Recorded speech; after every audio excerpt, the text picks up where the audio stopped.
What is going on, guys? In today's video I will show you the top 10 best builds in Path of Exile's new update 3.26. So in this guide I will give you a quick overview of each setup, then I will explain what are their strengths and weaknesses, then how do their key mechanics work, what gear and items should you focus on, then also what are their core gems and much more. And if you're looking for any of these builds on the website for their path of building, then click my link in the description. And before we continue, thanks to the U4GM. They are a pro website that provides POE 1 boosting, items and even currency with a cheap price and fast delivery. They have over 11,000 positive comments and this website is really worth a try. So make sure to use my discount code KATE for extra 5% off.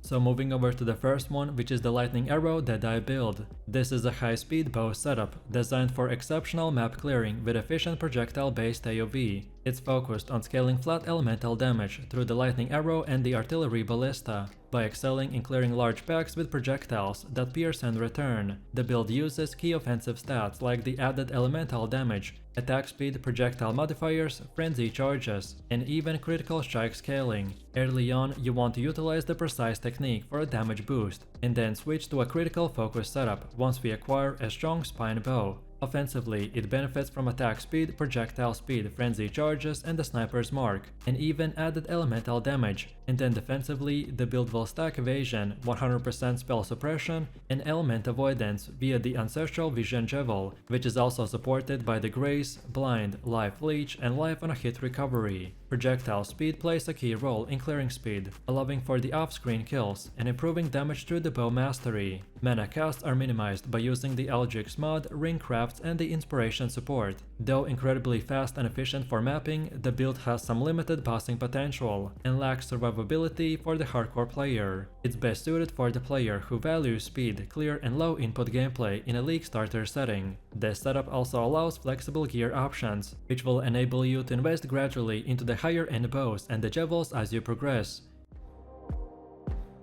Next up we have Volcanic Fissure Berserker build. This is a high-speed melee slam build that uses Volcanic Fissure of the snaking with a Berserker's Ascendancy, which is ideal for exceptional map clearing with efficient fissure-based AoE. It delivers range-style play by using persistent fissure lines that erupt beneath the enemies and auto-target and stack for massive clear speed. Offensively, it scales through multiple fissure eruptions per cast, boosted by the auto-exerted Warcries for attack speed and damage bursts, and then Prismatic Tincture to amplify the burst damage uptime even more. Your cursor control is key, so you will want to place it outside of the bosses to maximize the fissures, which will be mainly 3 eruptions per cast. The Berserker's Ascendancy path should be focused on the Warbringer, then Rite of the Ruin, and then the aspect of the Carnage. These provide strong synergy with the Warcries, high damage, and the speed as well as sustain. In the early game, you want to use the Ground Slam and the Southern with the Frostbling and the Warcries. And then once the important gems are farmed in the mid game, then the build transitions into the full setup. Defensively, it uses 6 endurance charges, fortify/debilitate, then suppression gear, life leech, and the glorious vanity over leech to offset the Berserker's life decay. Overall, this build has a lightning fast mapping speed, very strong screen coverage, and is not only durable but also loot friendly. The build's mechanics will reward precise positioning and timing, making it engaging for players who enjoy active playstyles while offering room for experimentation with different Warcries and the flask setups.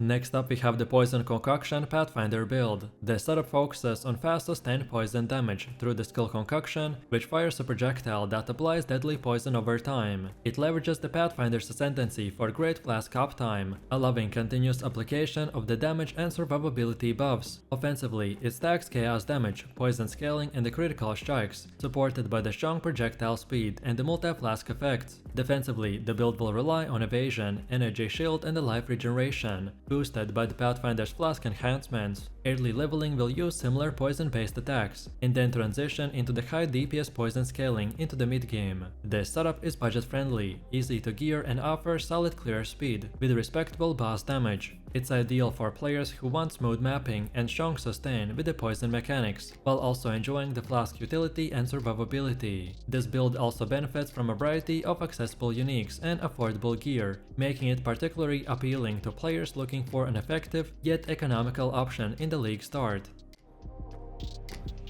Then following that we have the poison SRS necromancer build, which revolves around summoning the spirits to deal poison damage over time. The necromancer ascendancy will maximize minion damage and survivability, boosting poison effectiveness and a clearer speed. Offensively, this build combines minion spam with powerful poison damage scaling, leveraging critical strikes and the chaos damage nodes. Defensively, it benefits from the minions acting as a front line, while the player uses energy shield and a life regeneration to stay alive. Early leveling will focus on the minions and the poison effects, with a smooth transition into the high DPS minion setups. This build is perfect for players who want to play as a minion master, with very strong poison mechanics and great mapping efficiency, which is also suitable for the softcore play and the solo self-found. Its main strength lies in the ability to clear packs quickly, without the direct engagement, providing a safer playstyle, especially for the players that are new to the poison or the minion mechanics.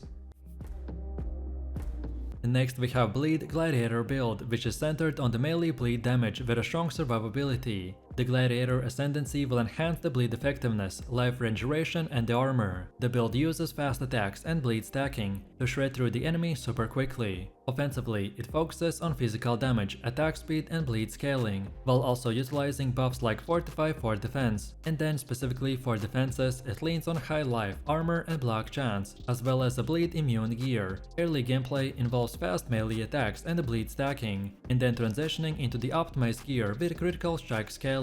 The setup is best for players who enjoy aggressive melee combat, with a strong defense and bleed mechanics, by offering good boss damage and a solid survivability in the maps. It also pairs well with popular unique weapons that increase bleed chance and effect, which makes it flexible for various playstyles, including solo or the group content.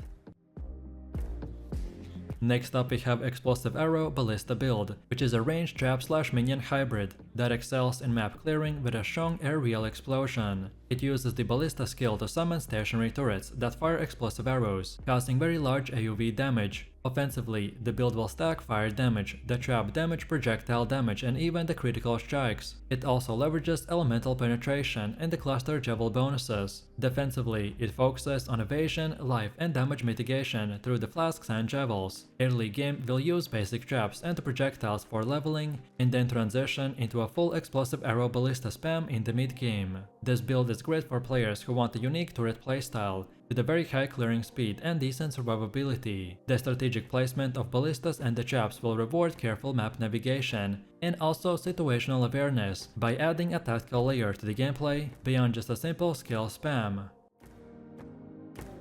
Then next up we have Poison Concoction Slayer build, which combines fast high poison damage with a Slayer's Ascendancy's powerful life leech and the leech synergy. It uses the concoction skill for continuous poison application with a high attack speed. Offensively, it maximizes chaos damage, poison scaling and the critical strike multipliers. And then defensively, it benefits from the Slayer's life leech, on-kill life regen and the fortify, which makes it quite tanky for a poison build. Early progression will use fast attacks with a poison stacking, and then shift to the full damage over time setup with a very strong flask uptime. The build is ideal for players who want a strong self-sustaining poison build, with good survivability and excellent mapping speed. Its combination of a high sustain and damage makes it suitable for both solo play and the endgame boss fights, by providing versatility across most of the content. Then next we got the Eyeshot Minor Deadeye build that revolves around the Eyeshot, combined with the mines to deliver cold damage burst with a high clearing speed. Deadeye's Ascendancy will improve projectile damage, multiple projectiles, and increased accuracy. Offensively, it benefits from the cold damage scaling, added projectiles, and the critical strikes, combined with mine deployment for a safe and ranged gameplay. Defensively, the build uses evasion, dodge, and the life leech. Early leveling will use the Eyeshot with direct attacks, and then transitioning to the mines mid-game for a safer and higher DPS play. This build is excellent for players who enjoy ranged tactical gameplay, with great clearing speed and safety. The dual playstyle of direct shots and the mines will allow for flexible engagement distances, which makes it adaptable to various map layouts and the boss mechanics.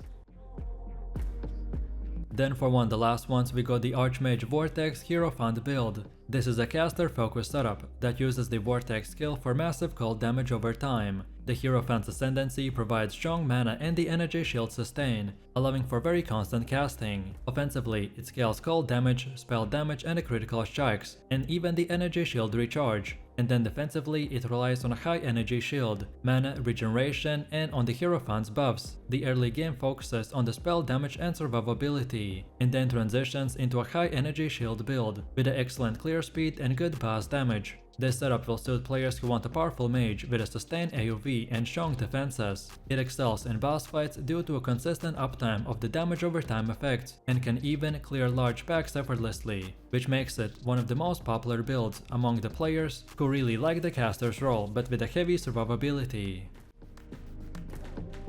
And now last but not least, we have the Ground Slam Slayer build, which is a melee AoE damage build that is focused on physical damage and bleed. The Slayer's ascendancy will offer strong life leech, fortify and the bleed enhancements. The build uses a Ground Slam for wide aerial control and the stacking bleeds on the enemies. Offensively, it scales attack speed, physical damage and the bleed chance, and then defensively it benefits from the high life, fortify and armor. Early leveling will use Ground Slam with a bleed stacking, and then progress into a high damage tanky melee setup. This build is great for players who prefer straightforward melee combat, with solid survivability and good mapping speed. Its simplicity, combined with powerful sustain, make it a reliable choice for beginners and veterans alike, especially in leagues where fast clear speed and surviving against bosses is a huge priority. So let me know what you think about these builds in the comments below. If you enjoyed this, then you definitely don't want to miss my previous best builds tier list video, where I ranked every single build in the game. So click the screen now and I'll see you in the next one.